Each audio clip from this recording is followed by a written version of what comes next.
दे रही होगी। अभी मैं आज के इस लेक्चर में sir which unit, it is unit first, okay. Unit first, your topic is money and concept of money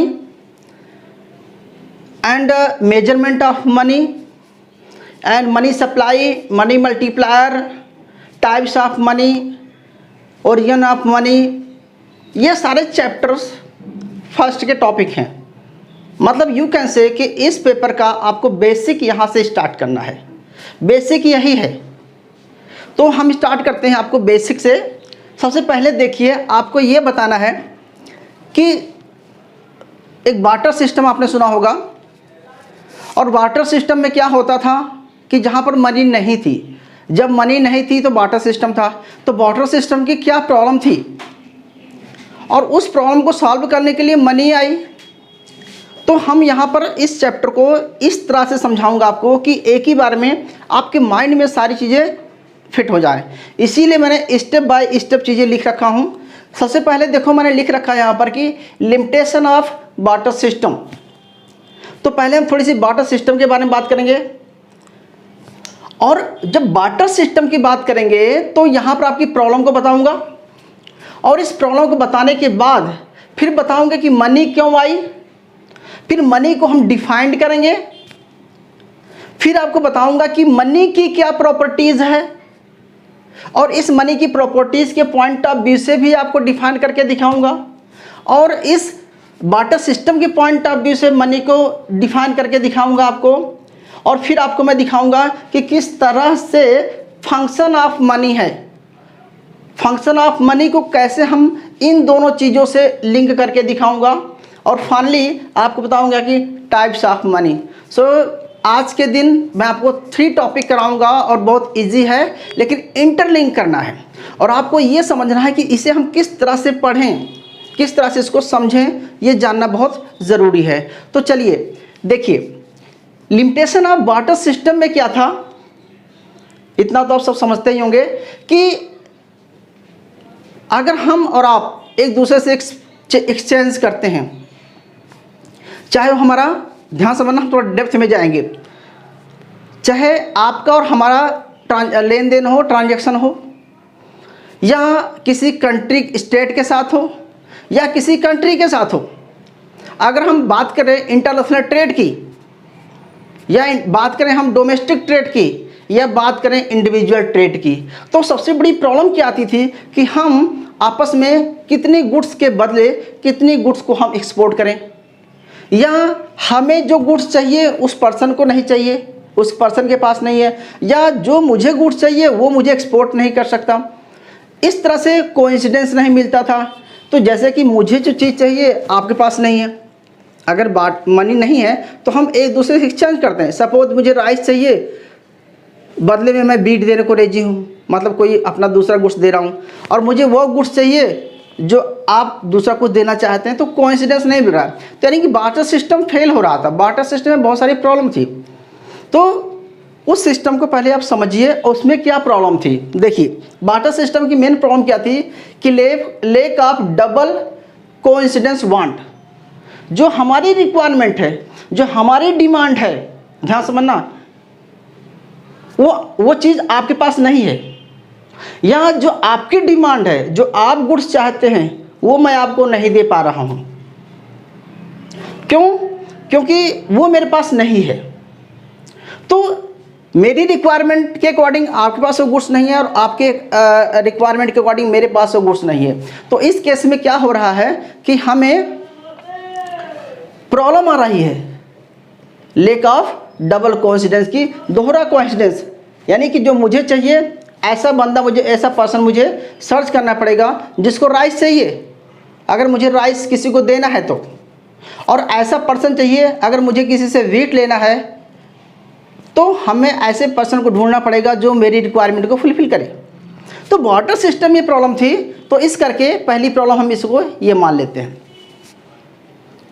अब हम बात करते हैं सेकंड प्रॉब्लम की। सेकंड प्रॉब्लम हमारी क्या थी कि lack of common measure of value. आप बोलेंगे सर ये वैल्यू क्या होती है? Common major.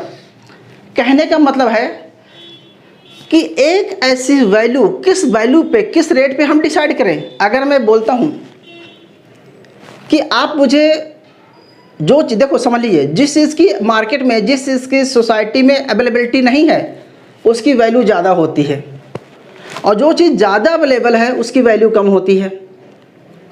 तो सपोज दैट मेरे पास क्लॉथ है, मैं आपको क्लॉथ देना चाहता हूँ, और बदले में आपसे मैं वाइन लेना चाहता हूँ, बियर लेना चाहता हूँ। तो बियर कॉस्टली है और क्लॉथ चीप है।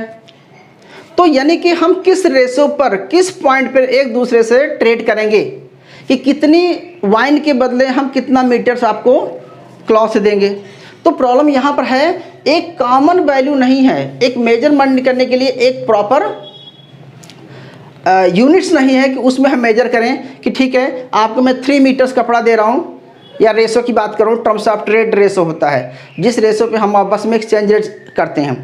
अगर मैं 5 गुड्स के बदले आपसे मैं 1 गुड्स ले रहा हूँ तो 5 and 1 का रेशो हो गया, या मेरी साइड से 5 1 का हो गया, आपके साइड से 1 5 का रेशो हो गया।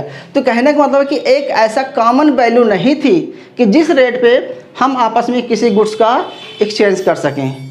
कोई भी गुड्स होती है, गोल्ड्स, कोई भी गुड्स, और even not goods, services also. जैसे मैं कहता हूं कि मैं आपके यहाँ 2 दिन काम करूंगा, उसके बदले मुझे आप कितना पेमेंट करेंगे। अभी तो है कि चलो 120 रुपीज़ पर डे दे देंगे या 200 पर डे दे देंगे। पहले कैसे डिसाइड करते थे कि मैं आपको 20 kg राइस दूंगा या 20 kg बीट दूंगा या 2 kg राइस दूंगा। ये प्रॉब्लम हो जाती थी कि हम एक मेजरमेंट कैसे करें किसी चीज़ का कि जिसको सेटिस्फेक्शन हो। तो अगर मेरी सेटिस्फेक्शन नहीं होगी तो हम आपस में एक्सचेंज रेट, आपस में ट्रांजैक्शन नहीं करेंगे, और जब हम आपस में ट्रांजैक्शन नहीं करेंगे तो इसका मतलब ही यही हुआ कि हम सेटिस्फाई नहीं हो रहे हैं, और हम सेटिस्फाई नहीं हो रहे हैं तो हमारा बार्टर सिस्टम फेल हो रहा है। फिर हम बात कर रहे हैं आपसे इंडिविजुअलिटी ऑफ कमोडिटी। मान के चलो कोई ऐसी चीज़ है जिसको हम डिस्ट्रीब्यूट करना चाहते हैं कमोडिटी को, वो भी नहीं हो पा रही है। एग्जाम्पल के तौर पे मान लें सपोज दैट आपकी फैमिली में 5 मेंबर हैं, और 5 मेंबर में से कोई ऐसे गुड्स है जिसको आप डिवाइड नहीं कर पा रहे हैं, तो उसको डिस्ट्रीब्यूट कैसे करेंगे। मान के चलो एक कोई भी गुड्स है तो डिविजिबिलिटी की प्रॉब्लम आएगी। आप डिवाइड नहीं कर पा रहे हैं तो आपस में शेयर का डिस्ट्रीब्यूशन कैसे करेंगे। ठीक है, क्या उसको मतलब जैसे मान लीजिए गोल्ड है तो अगर काट काट के थोड़े से लेंगे, या कोई ऐसी चीज़ है जैसे मतलब बार्टर सिस्टम में क्या चलता था, उसको आप डिवाइड नहीं कर पाते, बहुत सारी चीज़ें पूरा का पूरा होल लेना पड़ता है, तो ये प्रॉब्लम आ रही थी, तो बार्टर सिस्टम फेल हो रहा था। अगला था difficulty of storage and transfer wealth. किसी चीज़ को कब तक स्टोर करके रखा जाए। गुड्स की जो एक टाइम की ड्यूरेबिलिटी है वो ड्यूरेबल गुड्स नहीं है। पॉइंट 3 अगेन बताता हूं कि किसी गुड्स को आपस में डिस्ट्रीब्यूट, तो बहुत सारी ऐसे गुड्स है जिसको आप उसको डिस्ट्रीब्यूट नहीं कर सकते आपस में। अगर आपस में शेयरिंग करना है किसी चीज़ का, डिवीजन करना है, तो उसको डिवीजन नहीं कर सकते। सपोज दैट मेरे पास एक टीवी है, मेरी टीवी है, मैं आपको टीवी देना चाहता हूँ, और घर में सपोज दैट एक ही टीवी है, और अगर घर में 2 ब्रदर हैं और अलग हो गए एक दूसरे से, तो एक बोलता है कि मुझे टीवी चाहिए और एक बोलता है कि मुझे भी टीवी चाहिए, तो क्या करेंगे, उस टीवी को तोड़ के अलग अलग तो नहीं कर सकते। तो इस केस में प्रॉब्लम आ गई, टीवी कौन लेगा, प्रॉब्लम आ गई। अगर आज का समय होता तो टीवी को बेस करके टीवी का जो प्राइस मिलता है उसको डिस्ट्रीब्यूट हो जाता। बात क्लियर हुई कि ऐसी भी बहुत सारी चीज़ें हैं जो डिवाइड नहीं हो सकती मनी की वजह से, प्रॉपर वैल्यू को डिफाइन नहीं पाएगा कि कौन कितना लेगा। ओके, सो नेक्स्ट है difficulty of storage of transfer wealth. सबसे बड़ी बात है कि मान के चलो वेल्थ क्या होता है, जैसे आपका हाउस है, मकान है, या आपके पास कोई मशीनरी है, कोई भी ऐसी चीज़ है जो ट्रांसफ़र नहीं हो सकती यहाँ से वहाँ। आप सोचो कि अपना आप घर उठा करके इस शहर से दूसरे शहर में जाके बस जाओ, नहीं जा सकते भैया। क्योंकि ट्रांसफरेबल नहीं है। या आपके पास बहुत सारा राइस का प्रोडक्शन हो गया, बीट का प्रोडक्शन हो गया, तो उसको क्या करें, स्टोरेज में प्रॉब्लम है, 1 साल बाद 2 साल बाद क्या होगा, खराब हो जाएगा। अगर मनी होती तो क्या करते आप, उसको सेल कर देते और उस पैसे को आप बैंक में डिपॉजिट कर देते। तो यानी कि उस बाटर सिस्टम में क्या प्रॉब्लम थी कि स्टोरेज की प्रॉब्लम थी, ट्रांसफर की प्रॉब्लम थी। या मान के चलो हम किसी चीज को, सर पॉइंट 3 फिर से प्लीज, पॉइंट 3 का बेटा यहां पर है कि इंडिविजिबिलिटी मतलब होता है कि किसी चीज का डिस्ट्रीब्यूशन। अगर मनी नहीं है, मान के चलो मनी नहीं है, तो हम किसी चीज को डिस्ट्रीब्यूट कैसे करेंगे, ध्यान समझना। इंडिविजुअलिटी का मतलब होता है कि उसको हम डिवाइड नहीं कर सकते हैं, बहुत सारी ऐसी गुड्स होती है सोसाइटी में, तो उसको हम डिस्ट्रीब्यूट आपस में कैसे करेंगे। कोई भी एग्जांपल ले लीजिए, मान के चलो यार सीधा एग्जांपल देता हूं, आपके घर में एक बफेलो है, मान के चलो भैंस है, और उस बफेलो को सपोज 2 ब्रदर हैं और आपस में अलग हो गए, तो क्या होगा, या आप मुझे सींग दे दो, कोई मुझे पैर दे दो, कैसे कटेगा, वो बफेलो कटेंगे तो नहीं डिस्ट्रीब्यूट होगी ना। तो कहने का मतलब है कि ये प्रॉब्लम है कि उसको डिवाइड बहुत सारे नहीं कर सकते। बेटा आप तो समझ में आ गया होगा, क्योंकि एसेट्स है बफेलो, काऊ हमारी एसेट्स है, गोट हमारी एसेट्स है, जो बहुत सारी सी सोसाइटी में चीज़ें हैं जिसके बदले होता था कि आप मुझे क्या करें, आप मुझे 3 बकरी दे दो, पहले होता था आप मुझे 2-3 बकरियां दे दो, इसके बदले में आपको 1 भैंस दे देता हूं। You want to storage and value have, भाई हमारे सिचुएशन यहां पर यह है कि बहुत समय तक हम कमोडिटी को स्टॉक करके नहीं रह सकते, क्योंकि मनी यहां पर अगर मनी नहीं है तो हमारी गुड्स ही क्या है, हमारी गुड्स ही मनी है, वो कमोडिटी ही मनी है, और उसको बहुत समय तक हम नहीं संभाल सकते। मेरी बात नहीं समझे, कहने का मतलब अगर मनी होती तो उसको हम बहुत समय तक बैंक में डिपॉजिट कर दिया, पड़ी है, ख़राब नहीं हो रही है, पैसा आपका सेफ है। लेकिन उसी वहीं जगह पर अगर आप कमोडिटी को सेव करना चाहेंगे स्टोरेज, तो ख़राब हो जाएगी। तो कहने का मतलब है कि बाटर सिस्टम में स्टोरेज प्रॉब्लम थी, ट्रांसफ़र प्रॉब्लम थी। अगली बात करते हैं difficulty in deferred payment. Deferred payment का मतलब ये होता है कि फ्यूचर में पेमेंट, आज आपने मुझसे 5 kg राइस लिया है और उस 5 kg राइस को मैं 2 साल बाद आपको देता हूं, तो क्या आप लेने को तैयार होंगे? नहीं होंगे। इसका रीज़न है कि मतलब डिफर पेमेंट का मतलब होता है कि मैं बाद में दूंगा तो कितना दूंगा, यानी कि इंटरेस्ट रेट कैसे फाइंड करेंगे। आज आप मुझे 1000 रुपीज़ दीजिए, आप बोलते हैं कि 10% रेट पे दे रहा हूँ भाई, 10% रेट पे 5 ईयर 2 ईयर बाद आप मुझे जोड़ के दे देना, तो आसान था, इजी था। लेकिन इस केस में क्या हो रहा है, इस केस में ये हो रहा है कि आप डिफर पेमेंट नहीं कर पा रहे हैं, क्योंकि कितनी वैल्यू आप इंक्रीज करेंगे, क्यों? क्योंकि आपको प्रॉपर वैल्यू नहीं पता कि हम कैसे वैल्यू को मेजर करेंगे, किसी गुड्स की वैल्यू को मेजर नहीं करना चाहते। और दूसरी बात है कि मैं कहता हूं कि आप मुझे 2 ईयर बाद इतना राइस देना, हो सकता मुझे राइस की रिक्वायरमेंट ना हो, और मैं बोलूं कि आप मुझे दूसरा गुड्स दे दीजिए, तो आप दूसरा गुड्स कितना देंगे, ये प्रॉब्लम है। तो अभी आपको मैंने ये सारी प्रॉब्लम बताई। इस प्रॉब्लम को समझने के बाद हमें ऐसे रिक्वायरमेंट पड़ रही है, ऐसे गुड्स की रिक्वायरमेंट पड़ रही है जो कि इन सारी प्रॉब्लम को सॉल्व करे। तो उसके लिए मनी का ओरिजिन हुआ है, मनी वहाँ से मनी की रिक्वायरमेंट पड़ी। अब देखो आपको क्या बताना है, यहाँ पर आपको ये बताना है मनी क्या होती है। इसको थोड़ी देर के लिए भी भूल जाइए।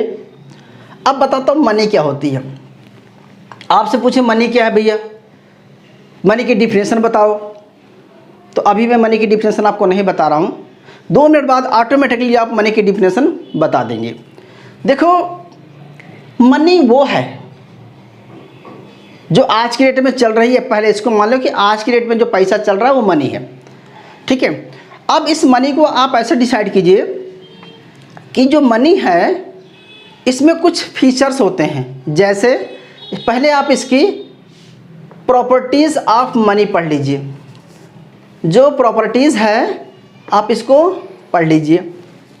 तो पहली प्रॉपर्टी मैंने लिखा है जर्नल एक्सेप्टेबिलिटी। पहले एक एक प्रॉपर्टीज़ को समझ लो, फिर हम ऑटोमेटिकली डिफाइन कर देंगे कि मनी क्या है। जर्नल एक्सेप्टेबिलिटी का मतलब होता है कि हर आदमी उसे एक्सेप्ट करेगा, कोई मना नहीं करेगा। मैं कोई भी चीज़ लेना चाहूँ उसको लेना पड़ेगा, एक्सेप्टेबिलिटी है। तो जब जर्नल एक्सेप्टेबिलिटी हो गई, इसका मतलब होता है कि वो एक लीगल टेंडर है, वो गवर्नमेंट अप्रूव्ड है, हर कोई उसे एक्सेप्ट करेगा। जर्नल एक्सेप्टेबिलिटी है। क्यों? क्योंकि उस पर गवर्नमेंट का अप्रूवल है, वो रियल नोट्स है। तो जर्नल एक्सेप्टेबिलिटी का मतलब ये होता है कि सपोज दैट आप रास्ते में जा रहे हैं और 1000 का नोट आपको मिल गया, आपने चुपके से उसको जेब में तो रख लिया, लेकिन जब किसी पर्सन के पास जाके गए कि बोले ये 1000 रुपये ले लो, वो बोलता मैडम ये नकली है, नहीं चलेगा। उसने एक्सेप्ट किया? नहीं किया। तो वो मनी नहीं है, वो फेक मनी है, इलीगल मनी है, बेकार मनी है, तो उसकी वैल्यू नहीं है। तो रियल मनी वो होती है जो वाइड एक्सेप्टेबिलिटी हो, जर्नल एक्सेप्टेबिलिटी हो, हर कोई एक्सेप्ट करे, और एक्सेप्ट उसी मनी को करेगा जो गवर्नमेंट अप्रूवल होगा, जिसको हर कोई आंख मूंद कर के ले लेगा। तो यानी कि जर्नल एक्सेप्टेबिलिटी पहला कंडीशन है। ठीक है। जैसे अभी आप चेक देने की बात करते हैं कि आप चेक ले लो भैया, वो मना कर देता, नहीं मैडम मैं चेक नहीं लूँगा। क्यों? क्योंकि चेक मनी नहीं है, वो नियर मनी है। नियर मनी हम आपको पढ़ाएंगे कि नियर मनी है, वो मनी में कन्वर्ट हो जाएगा एक टाइम के बाद, बैंक में लगाने के बाद, लेकिन अभी मनी नहीं है। जब अभी मनी नहीं है तो इसका मतलब है कि वो मनी नहीं है, तो वो एक्सेप्टेबिलिटी नहीं है। तो सबसे पहली कंडीशन है चेक इक्विवेलेंट है, कैश इक्विवेलेंट है, बट सडनली नहीं है, हर कोई नहीं लेना चाहता। ठीक है। हम आपको डिटेल बताएंगे कि money, near money, broad money, narrow money सब होती क्या है, अभी हम उसको बाद में डिस्कस करेंगे। मेरा कंसर्न यहाँ है कि मनी वो है जो हर कोई एक्सेप्ट करे। दूसरा है पोर्टेबिलिटी, आसानी से पोर्टेबल हो। अब पता लगा 2000 का नोट जो है 2-2 किलो का हो तो क्या होगा, आसान नहीं होगा लेके चलना ना, तब हम प्रॉपर आसानी से ट्रांजैक्शन नहीं कर पाएंगे ना। ठीक है। कहने का मेरा मतलब यहाँ पर है कि पोर्टेबिलिटी होनी चाहिए, इजी कैरी होना चाहिए। ठीक है, ये इसकी प्रॉपर्टीज है। तीसरा है रिकॉग्नाइजेबल वैल्यू। रिकॉग्नाइजेबल वैल्यू का मतलब होता है कि भैया 2000 की नोट दिया आपको तो 2000 का गुड्स आपको मिलेगा। या मार्केट में जाते हैं या गुड्स शॉप पे जाते हैं, आप 2000 का नोट देते हैं, क्यों? क्योंकि आपने 2000 की वैल्यू का सामान लेके चले आए, वो हो गया रिकॉग्नाइज्ड वैल्यू। जैसे आपने 2 घंटे वर्क किया, 2 घंटे वर्क का आपको मिला 2000 रुपये, तो 2000 रुपीज़ आपको मिल रहा है। तो यानी कि क्या है, आपके वर्क को रिकॉग्नाइज किया गया, किस में? वैल्यू में। और किसने रिकॉग्नाइज किया? मनी ने। तो मनी आपके वर्क को रिकॉग्नाइज किया। सेकंड पॉइंट पोर्टेबिलिटी, मतलब यू कैन आसानी से कैरी करना, मतलब हल्का होना चाहिए, लिक्विड होना चाहिए। लिक्विडिटी का मतलब होता है कि इजी, मतलब पहले कहने का मेरा मतलब है कि अगर बाटर सिस्टम में होते तो आपको 10 किलो राइस लेकर के ढूंढना पड़ता कि ये ले लो 10 किलो और बदले में मुझे कुछ दे दो, तो 10 kg वो लेके जाना पड़ता। यहाँ पर है कि आप एक छोटा सा मतलब एक नोट लेके चले गए हैं। तो यानी कि पोर्टेबिलिटी का मतलब होता है कि इजी कैरी करना। ठीक है, बस इतना समझना आपको। अगला है रिकॉग्नाइजेबल वैल्यू। रिकॉग्नाइजेबल वैल्यू का मतलब ये होता है कि आपकी वैल्यू को रिकग्नाइज कर रही है। मनी वो है जो किसी की वैल्यू को रिकग्नाइज करे। जैसे हम बहुत सारा पढ़ा चुके हैं आपको कि मनी का प्राइस बढ़ेगा तो मनी सप्लाई बढ़ेगी तो प्राइस बढ़ेगा तो वैल्यू घटेगी। वैल्यू का मतलब ये होता है कि उसका रियल जो टर्म है, किसी गुड्स का जो रियल कॉस्ट है वो कैसे फाइंड किया जाएगा। जैसे लेबर है, but maybe network problem, maybe जैसे वेज रेंट है या प्रॉफिट है। मान के चलो इनकम डिस्ट्रीब्यूट, मान के चलो एक प्रोडक्शन हुआ तो प्रोडक्शन के बाद कितना लेबर को वेज मिलेगा, कितना रेंट मिलेगा, कितना प्रॉफिट मिलेगा। अगर ये मनी नहीं होती तो कैसे होता, कैसे आप एंटरप्रेन्योर के प्रॉफिट को डिसाइड कर पाते। तो कहने का मतलब है यहाँ पर है कि मनी ने क्या किया, इस चीज़ को इजी कर दिया कि रिकॉग्नाइजेबल वैल्यू है, हर एक चीज़ की वैल्यू को रिकॉग्नाइज करती है। जैसे मैंने थोड़ी देर पहले बोला कि आपके पास एक बफेलो है या काऊ है, उसको डिस्ट्रीब्यूट करना है तो कैसे करेंगे, नहीं, उसने वैल्यू को रिकॉग्नाइज किया कि ये चीज़, ये गुड्स कितने की है और उसकी मनी को लेकर के हम उसको कन्वर्ट कर सकते हैं। तो यानी कि रिकॉग्नाइजेबल वैल्यू है। अगला है ड्यूरेबिलिटी है, टिकाऊ है। मनी ऐसी होनी चाहिए जो ड्यूरेबल होनी चाहिए, जो आसानी से ख़राब नहीं होने वाली हो, लॉन्ग टर्म वो चलनी चाहिए। ठीक है, तो आज की जो मनी है उसमें ड्यूरेबिलिटी है, क्योंकि उसमें टेक्नोलॉजी इतना अपग्रेड हुआ है कि अगर पानी में भी भीग जाए तो फिर से निकाल के सुखा सकते हैं आप। अब फाड़ोगे तो बात दूसरी है, लेकिन ड्यूरेबिलिटी का मतलब होता है कि वो टिकाऊबेबल है। ठीक है, लेकिन यहाँ पर टिकाऊबेबल नहीं था, ड्यूरेबिलिटी नहीं थी, खराब हो जाता ना। ठीक है, यहाँ पर ड्यूरेबिलिटी है। फिर है डिविजिबिलिटी एंड होमोजेनिटी। डिविजिबिलिटी का मतलब होता है कि आप उसको आसानी से डिवाइड कर सकते हैं। जैसे आपने 2000 का नोट दिया तो आपने बोला कि सर इसमें से मुझे 100 रुपये दे दो, तो 100 के आपको कितना नोट देगा, वो जोड़ लीजिए 20 नोट देगा शायद। या आप बोले कि अगर 50 का नोट दे दो तो दे दिया। ठीक है, तो कहने का मतलब है कि गुड्स मतलब मनी ऐसी होनी चाहिए जो डिवाइजिबिलिटी हो, उसकी वैल्यू को भी डिवाइड कर दे अलग अलग तरीके से, जो कि लेन देन में आसानी हो जाए, ट्रांजैक्शन में आसानी रहे। और है होमोजेनिटी, मनी होमोजेनिटी होनी चाहिए।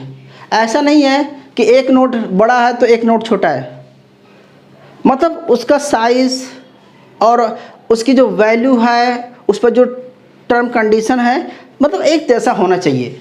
अगर एक जैसा नहीं रहेगा तो क्या होगा, जनरल एक्सेप्टेबिलिटी नहीं हो पाएगी। ठीक है, तो होमोजेनिटी का मतलब समझ गए आप। स्टेबिलिटी इन वैल्यू, कि वैल्यू उसकी स्टेबल होनी चाहिए। स्टेबिलिटी इन वैल्यू का मतलब यहाँ पर होता है कि जो भी इसकी वैल्यू है वो स्टेबल है। 2000 का नोट है तो उसकी वैल्यू 2000 है, वो कभी उसकी वैल्यू डाउन नहीं होगी, ये वैल्यू उसको घटेगी नहीं। उसका जो प्राइस जो प्रिंट है, होमोजेनिटी, अगेन होमोजेनिटी मीन्स देखिए, होमोजेनिटी का मतलब होता है कि जितने भी नोट्स हैं वो सेम साइज के हैं, सेम क्वालिटी के, सेम स्ट्रक्चर में हैं, ताकि हर आदमी आसानी से पहचान ले। तब ये कि 200 का नोट है, 50 रुपये का नोट है। अगर अलग अलग तरह के नोट रहेगा तो आपके माइंड में क्या रहेगा, कहने मतलब है कि जो नोट्स ऐसे होने चाहिए, मनी ऐसी होनी चाहिए जो होमोजेनिटी हो। ठीक है, मतलब मेरा सेंस यहाँ पर है कि जो मनी को, जिसको मनी बनाया जा रहा है, वो मनी ऐसी होनी चाहिए कि होमोजीनियस हो, उसमें होमोजीनिटी हो, समानता हो, एक रूपता हो, एक जैसे ही हो। अगर एक जैसी नहीं रहेगी तो सोसाइटी में उसको एक्सेप्टेबल में प्रॉब्लम आएगी। ठीक है, क्योंकि फिर लीगल टेंडर नहीं रह जाएगा, वो गवर्नमेंट हो सकता है गवर्नमेंट ने नहीं बनाया, हो सकता है नकली हो। तो यानी कि होमोजेनिटी होनी चाहिए। अगला है स्टेबिलिटी ऑफ वैल्यू, उसकी वैल्यू स्टेबल होना चाहिए। ठीक है, इकोनॉमी में, मार्केट में अगर 2000 का नोट है तो 2000 की उसकी वैल्यू हमेशा ही रहेगी। और 2000 का नोट है, चाहे आज पे कीजिए किसी को, चाहे 10 साल बाद पे करेंगे, वो 2000 ही वैल्यू उसकी रहेगी। ऐसा नहीं कि 2 साल बाद उस नोट की वैल्यू कम हो जाएगी, नहीं, वो 2000 ही माना जाएगा। तो मेरा सेंस यहाँ पर है कि ये प्रॉपर्टीज है। ठीक है, अच्छा। अब जब आपको प्रॉपर्टी समझ में आ गया तो तीसरा पॉइंट, अभी मैं डिफाइन नहीं कर रहा हूँ, डिफिनेशन सबसे बाद में बताऊंगी कि आप डिफिनेशन कैसे बनाएंगे। अब बात करते हैं फंक्शन ऑफ मनी की। तो देखो ध्यान से समझने का तरीका ये है कि आप ये प्रॉपर्टीज जो लाए हैं वो किसकी वजह से लाए हैं, इन सारी प्रॉब्लम को आपने सॉल्व किया। भाई आपने प्रॉपर्टीज में क्या फाइंड किया कि मनी ऐसी होनी चाहिए जो कॉमन वैल्यू हो, वैल्यू स्टेबल हो, जो स्टोरेजेबल हो, टिकाऊ हो, ठीक है, आपने ले लिया। फिर जो डिफर पेमेंट करे, यानी कि वैल्यू हमेशा वही रहेगी तो आराम से डिफर पेमेंट कर सकते हैं। फिर हमने बोला कि कॉमन मेजर है, कॉमन वैल्यू होनी चाहिए। फिर बोला डबल कोइंसिडेंस वांट्स, यानी कि जनरल एक्सेप्टेबिलिटी, जब वांट्स की बातें नहीं आएगी, सबको एक्सेप्ट ही करना है, तो ये भी प्रॉब्लम हमारी सॉल्व हो गई।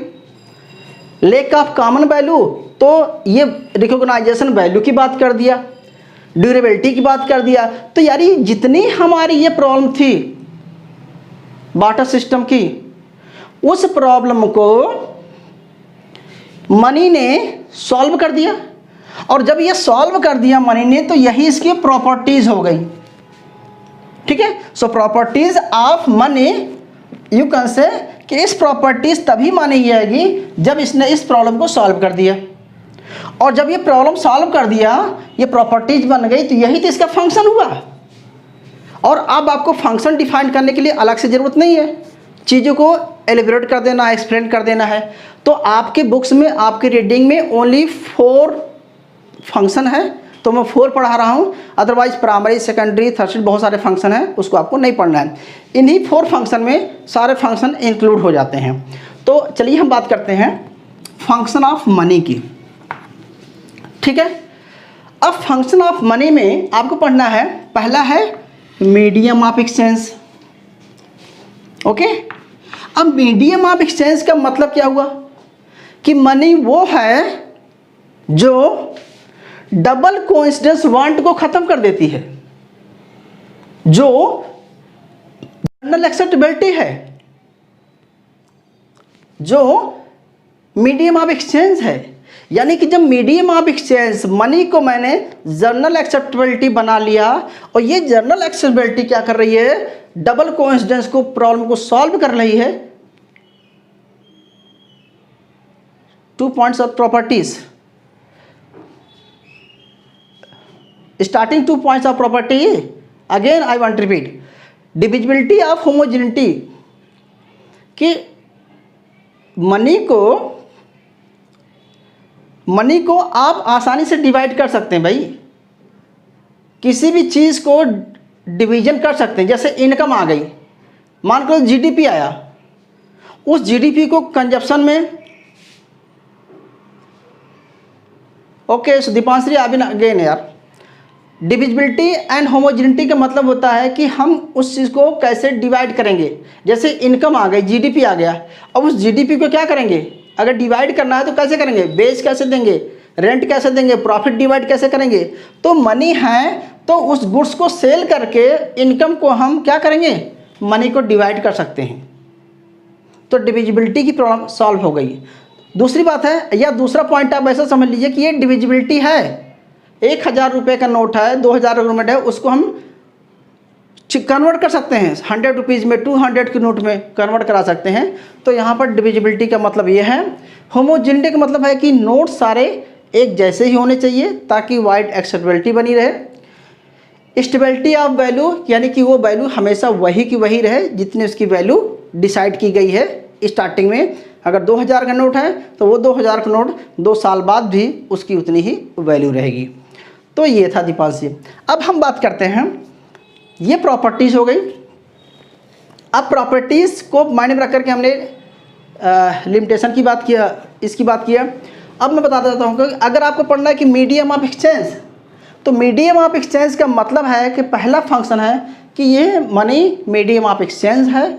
मीडियम ऑफ एक्सचेंज इसलिए है क्योंकि क्या कर रहा है, वो डबल कोइंसिडेंस वांट को रिमूव कर रहा है और जनरल एक्सेप्टेबिलिटी है।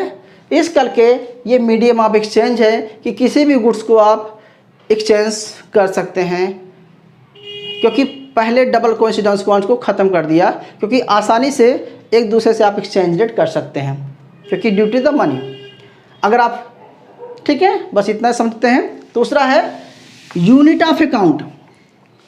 यूनिट ऑफ अकाउंट का मतलब होता है कि किसी भी यूनिट को, जैसे लेबर है, एक लेबर की रेट क्या मिलेगा, या 1000 रुपीज़ है उसका इंटरेस्ट कितना मिलेगा, या आप हाउस रेंट पे लेते हैं तो आपको रेंट कितना मिलेगा। तो किसी भी चीज़ का वैल्यू को मेजरमेंट करना मनी का काम है। क्यों? क्योंकि हमने पढ़ा कि वैल्यू को रिकॉग्नाइज वैल्यू, जब हम रिकॉग्नाइज वैल्यू की बात करते हैं तो इसका मतलब हुआ कि यूनिट ऑफ अकाउंट, वैल्यू चाहे गुड्स की हो चाहे सर्विसेज की हो, सबको वो मेजर करने की बात करता है। ठीक है, सर्विसेज में गुड्स एंड सर्विसेज आपने पढ़ा होगा। तो जैसे कि मान चलो आप बैंक में जाते हैं, उसको चार्ज देते हैं, या आप इलेक्ट्रिसिटी यूज़ कर रहे हैं तो इलेक्ट्रिसिटी का बिल कितना देंगे। इस तरह से कोई भी चीज़ है उसको पर यूनिट डिसाइड हो पाता है। अगर वहाँ अगर मनी ना होती तो पर यूनिट किसी चीज़ का डिसीजन नहीं हो पाता कि पर यूनिट आप कितना इसका चार्ज देंगे। तो मनी ने क्या किया, इस प्रॉब्लम को सॉल्व किया, यानी कि रिकॉग्नाइजेशन ऑफ वैल्यू हो गई। और रिकॉग्नाइजेशन वैल्यू का मतलब हुआ कि कॉमन वैल्यू आ गई सबके लिए, और ये प्रॉब्लम बार्टर सिस्टम में थी, सॉल्व हो गई। इसकी प्रॉपर्टीज है और इसी प्रॉपर्टीज़ को आप इसके साथ आपको लिंक कर देना है। Value of account, unit of account.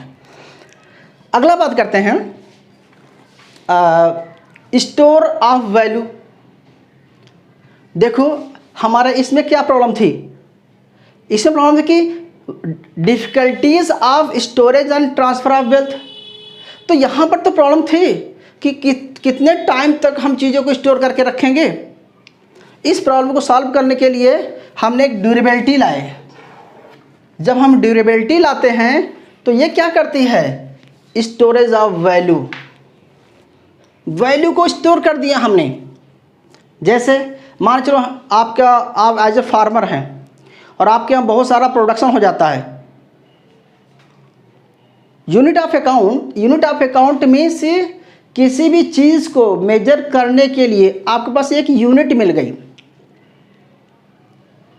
Again मैं रिपीट कर रहा हूँ कि किसी भी यूनिट को मेजरमेंट करने के लिए आपके पास एक प्रॉपर वैल्यू मिल गई। उस वैल्यू से आप किसी चीज़ को मेजर कर सकते हैं। जैसे अगर मनी नहीं होती तो आपको, जैसे मैं आपको पढ़ा रहा हूँ तो मुझे पता है कि पर लेक्चर मुझे कितना चार्ज मिल रहा है। अगर मनी ना मिलती होती, yes, base of measure thing anything, yes, ठीक है, क्लियर है। आगे चलते हैं बेटा जी, स्टोरेज वैल्यू, क्योंकि जब प्रॉब्लम थी तो हर चीज़ की वैल्यू की स्टोर कर सकते हैं आप, यानी कि चाहे गुड्स हो चाहे कोई भी चीज़ हो, उस चीज़ को क्या करेंगे, हम स्टोर कर लेंगे। अच्छा, अगला है बेटा जी, वो शॉर्टकट में चलते हैं। अगला है स्टैंडर्ड ऑफ डिफर्ड पेमेंट। मैंने आपको बताया था यहाँ पर डिफर्ड प्रॉब्लम थी, बाटा सिस्टम में प्रॉब्लम थी कि किस तरह से हम पेमेंट को डिफर करेंगे, इन फ्यूचर में कितना देंगे। उस प्रॉब्लम को इसने सॉल्व किया। क्यों? क्योंकि इसने दे दिया स्टेबिलिटी ऑफ वैल्यू। जब वैल्यू की स्टेबिलिटी दे दिया तो यानी कि आप अगर 1 लाख रुपए आज बैंक में जमा करते हैं तो इन फ्यूचर में आपको कितना मिलेगा, वो इंटरेस्ट रेट जोड़ के मिलेगा। अगर ये मनी ना होती तो क्या इंटरेस्ट रेट कैसे फाइंड करते, और 1 लाख जितना डिपॉजिट किया है वो मिल गया आपको। कहने का मतलब है कि स्टैंडर्ड डिफर पेमेंट एक होता है कि फ्यूचर में आपको कितना मिलेगा। भाई अगर मैं बोलूँ कि चलो आप मुझे इतना लाख रुपए उधार दे दो, इन फ्यूचर आपको इतना परसेंट दूंगा, कितना परसेंट, तो परसेंट को कैसे मेजर करेंगे, वैल्यू में। तो कहने का मतलब है कि मनी ने क्या किया, इन सारी प्रॉब्लम को सॉल्व कर दिया। तो देखो क्लास, अब मेन पॉइंट्स हमारा ये आता है, टाइप्स ऑफ मनी हम आप बाद में पढ़ाएंगे क्योंकि बहुत ज़्यादा हो रहा है। आपको डिफाइन कैसे करना है, क्या डिफाइन करना है, आपको डिफाइन ये करना है कि definition of money what is the money, या आप मनी को लीगल पॉइंट ऑफ व्यू से डिसाइड कीजिए, या मनी को फंक्शनल पॉइंट ऑफ व्यू से डिसाइड कीजिए, या मनी को बिहेवियरल पॉइंट ऑफ से डिसाइड कीजिए। तो भैया मैं तो मनी बोलूँगा कि मनी वो है जो मनी है, मनी इज़ मनी। मनी वो है जो जर्नल एक्सेसिबिलिटी हो, प्रोटेबिलिटी हो, रिकॉग्नाइजेबल वैल्यू हो, ड्यूरेबिलिटी हो। हमने 4 प्रॉपर्टीज को मिला के बोला कि मनी ये है। या बोलेंगे मनी वो है जो मीडियम ऑफ एक्सचेंज है, यूनिट ऑफ अकाउंट है, स्टोरेज वैल्यू है, ट्रांसफर पेमेंट है, जिसमें ये प्रॉपर्टीज पाई जाएगी, वही मनी है। तो मनी की डिफिनेशन को कैसे डिसाइड करना है कि money as a legal point of view से, तो बोलेंगे मनी वो है जो लीगल पॉइंट ऑफ व्यू से, जैसे कि फिएट मनी की बात करता है। हम इसको डिटेल कल करेंगे, फिएट मनी और कमोडिटी मनी सब। What type question we can have to topic this in exam. Define the money and only function of money. Either you can say what is the properties of money, simple. और इसमें कोई बड़ा questions नहीं बन रहा है। आप